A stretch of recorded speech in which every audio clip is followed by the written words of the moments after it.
like Walmart wanted to move in there, and there were developers who wanted to sell apartments. And the citizens sort of got together and got media coverage. It was on Channel 10. Yep. There's a whole campaign against it. And they eventually were able to block it, but the citizens sort of lost their control at one point. And the city council, from my understanding, created a bunch of sanctions that really made it unattractive for the developers to come in and create these businesses. What's your take on that? I think it's the American way, and it's the way it ought to be. And I wish the citizens would do the same thing with this project. But the first night that I went to the public hearing, and Lou was with me. Lou, by the way, is my campaign manager. And Lou called. So I got out there, and it was absolute chaos, wasn't it? Yeah. Absolute chaos. And all of these residents from Kiln Creek were there. And they kept saying, it's a done deal. There's no need to fight. And see, that's the perception that they give by making it confusing. And nobody could hear anything. It wasn't an orderly presentation. It was little stations you go to and tune in for a little bit. But the way Pitocin did it was the right way, is you get a group of people. Now, that means, yep, I'm sorry. That's so all of you all will turn your phones off. I think I did mine. I think I've already reminded them of that myself, so we're all guilty at one time or another. But anyway, that is the correct way to do it. But what people do is they gave up. I saw them walking and they went, well, it's a done deal. There's nothing we can do. But there is something you can do. And I kept saying, there is something you can do. You can get petitions. You can get people to come down and block it. And if you put enough pressure, for example, I remember on the gun issue, city council, there was a ordinance what was that ordinance they were going to do? Yeah. I've forgotten what it was, but it was something against, being able to have a handgun. And people came from Virginia Beach, people came from these national NRAs, rallied their people. They came from Richmond, and they what, the BCBO or whatever? Yep, Virginia. That's it. And so they rallied that night at City Hall, and one of the guys who was going to vote against it, because he'd been told to vote against it, or for it, that's right, ended up voting against it, and we won. I won, actually, because of that. Because if you put enough people in that room with enough power, like they did in Chicago, you're going to get their attention. But that's another reason they don't want the city council meeting anywhere else, because people would be able to do that, rally. In addition to that, do you think the whole thing about them thinking Wegman is too big is sort of like what you see in larger corporations, which is too big to take down mentality? Exactly. Absolutely.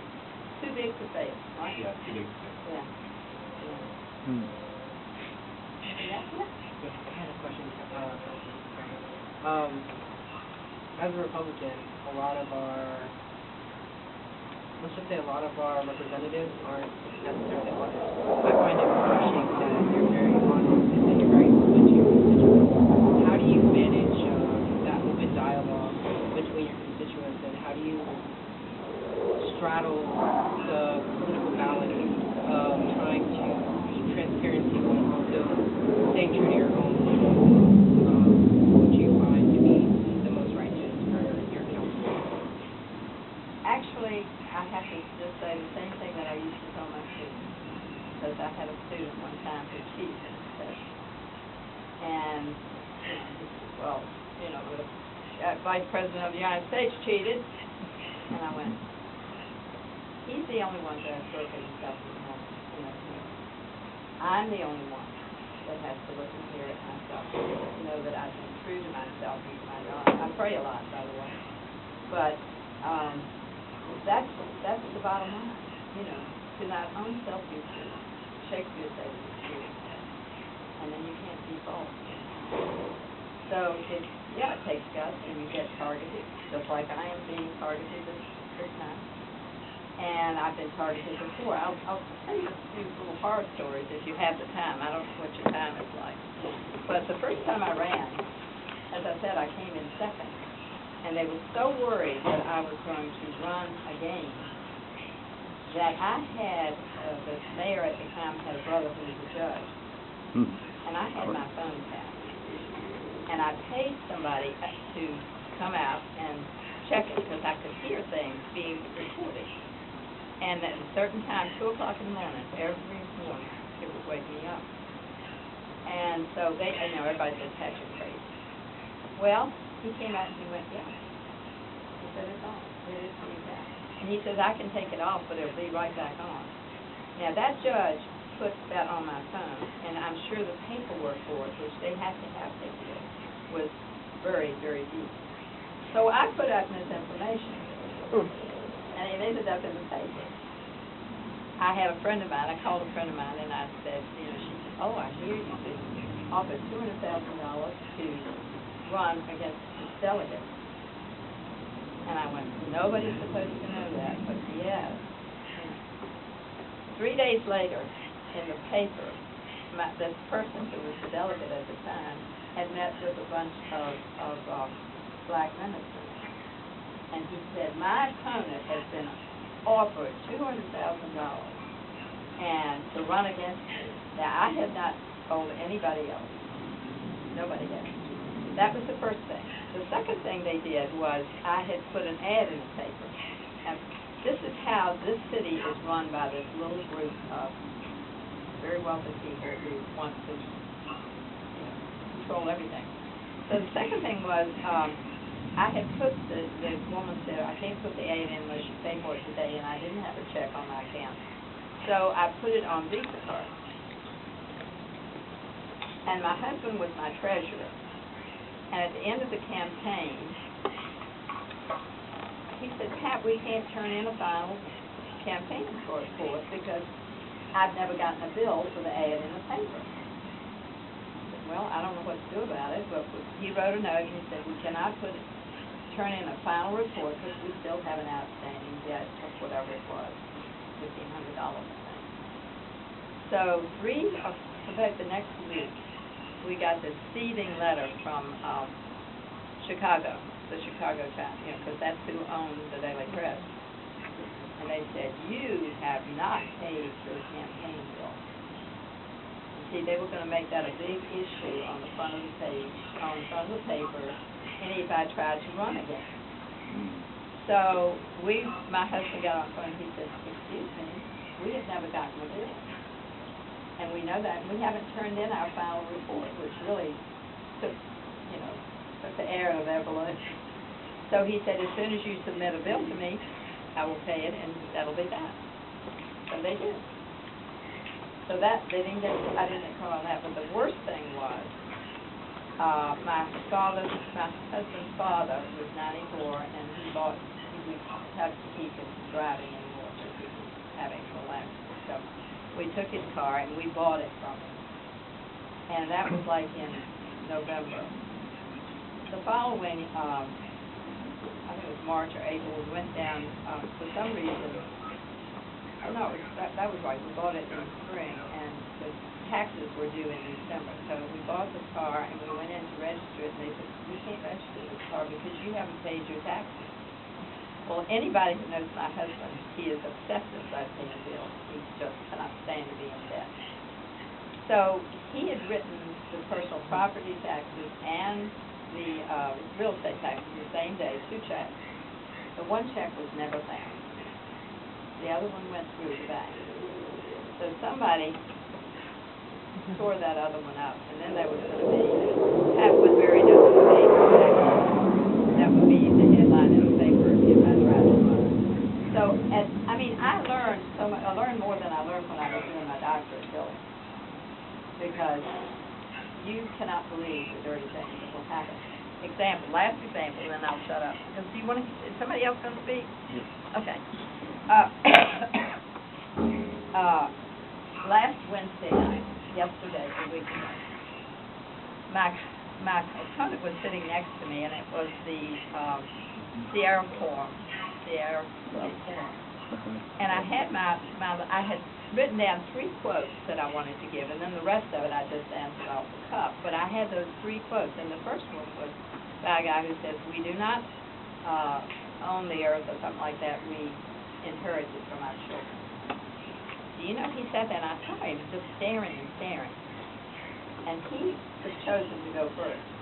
He quoted that quote. That tells you all you need to know about my husband. He got up and used that quote as his opening sentence. I was just stunned. I couldn't believe it. Which she corrected him because he said it wrong. She did.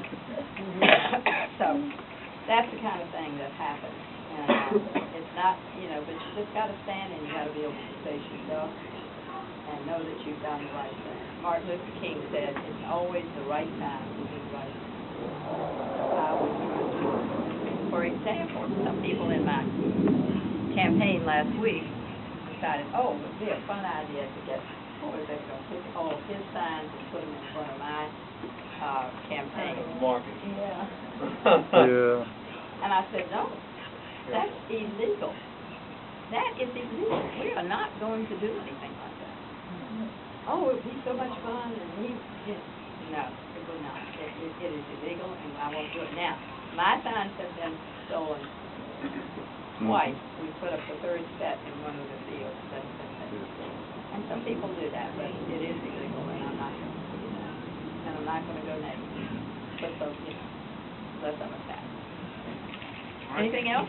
Oh, the Riverview Park Farm. Yes, I'd like for you to say something about Riverview Park, the city farm, and we'd like the city farm to become part of Riverview Park in Newport News.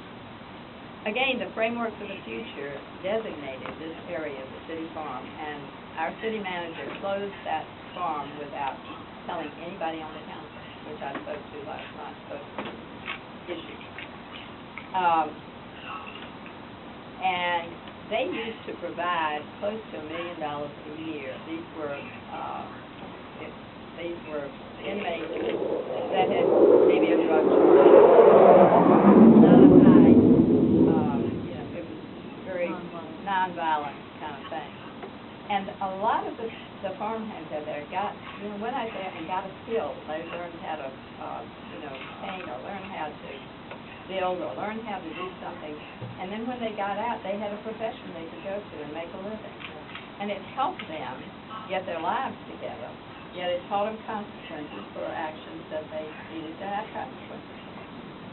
Plus, they provided close to $1 million worth of labor to the city of Newport News. And they were paid a certain amount, you know, just minimum.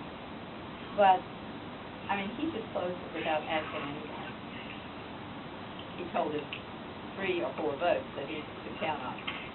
So, that park in the Framework for the Future was designated in 1993, I think. 91. 91, to be park space. And the city of Newport News, you know, they do these studies that say you should have this amount of park space.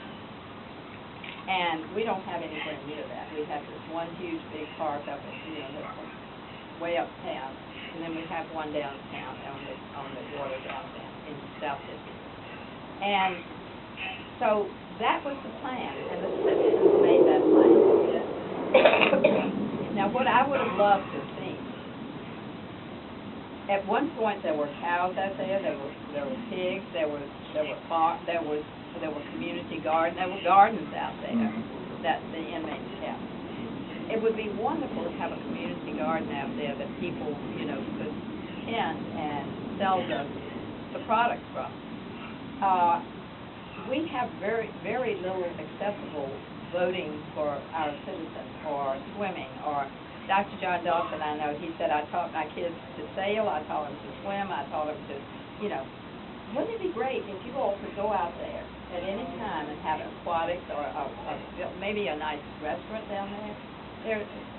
But open space for our citizens. Warwicktown was a town underneath the ground there. It was an actual town. There were villagers that lived there in the 1600s. Now, they're doing a dig now to see, you know, because they've got a lot of artifacts out there.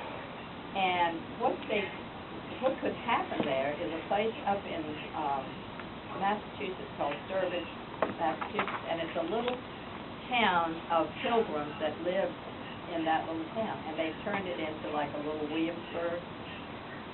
So what I could see happening at City Farm is a little tourist, you know, Yeah. replica of Warwicktown, and maybe make it a farm again. So like Blueberry Gap Farm, I used to take my kids to Blueberry Gap Farm, and they loved it. I mean, some kids in this city have never seen or know what happens on a farm. So it is perfect for a park. We need that park space, and we need to preserve it for the historical value and open it to the citizens as a place that they could go for recreation. So, is Well, that thank- good enough, Adrian? Thank you, that's very good. I'm gonna pass these out. Okay. You can pass them down. These are brochures. Absolutely. Because of time constraints, we're going to have Dawn speak. Dawn is running for national delegate to the RNC, and then we'll have Mrs. Williams speak about her husband's campaign. Oh, I'm sorry, I didn't mean to take so much.